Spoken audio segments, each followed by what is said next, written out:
Bayangin mie instan dari harga segini jadi segini. Emang bisa? Sebelumnya, kita udah bahas video tentang krisis ekonomi di Indonesia. Dan sampai saat ini, kita bisa lihat ekonomi belum menunjukkan tren yang positif. Malah diperparah oleh isu tarif yang dibuat oleh Trump. Presiden Amerika Serikat Donald Trump mengolok-olok negara yang mendekati dirinya setelah ia mematok tarif impor secara gila-gilaan. Jadi, apa sih yang bisa kita lakukan sebagai orang awam dalam krisis ini?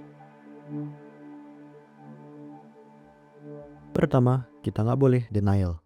Entah apapun alasannya, mau kalian bodo amatan atau emang over proud dengan Indonesia, kalian harus bisa menerima keadaan kalau ekonomi Indonesia, bahkan dunia saat ini sedang dalam keadaan krisis. Kalau kalian masih nggak ngeh sama apa dampaknya, Indonesia mengimpor barang menggunakan USD. Jadi kalau rupiah makin melemah atas USD, maka harga barang-barang otomatis akan naik juga. Contoh simpelnya, mie instan yang kalian makan setiap malam itu banyak bahan bakunya yang diimpor dari luar negeri. Dan dengan melemahnya rupiah, ya jelas harga mie instan akan naik juga. Tapi di sisi lain, kalian juga nggak boleh panik. Karena kemarin, ketika saham menurun drastis, banyak sekali orang-orang yang menjual sahamnya dalam jumlah besar. Yang perlu kalian ingat adalah, separah-parahnya krisis, bahkan krisis 98, ujung-ujungnya akan membaik juga. Seperti lagu. Jadi, jangan mudah terpancing emosi untuk melakukan cut loss saham kalian ketika pasar menurun secara tiba-tiba. Dan beberapa waktu belakangan ini, masyarakat Indonesia berbondong-bondong membeli emas sebagai langkah investasi.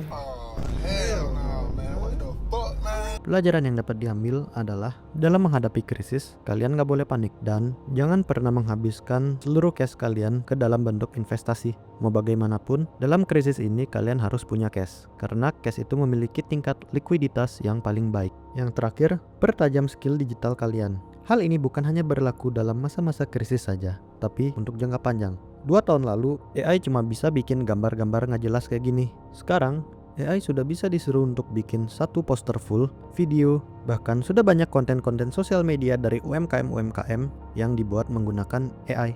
Tapi kalian mesti ingat cara menggunakan AI yang baik. Kalian nggak boleh sekedar kopas dan tetap harus menggunakan critical thinking dan ide kreatif kalian dalam penggunaan AI. Seperti kata Dr. Tirta, terus Anda kopas 100% mentah-mentah, another ketololan kuadrat.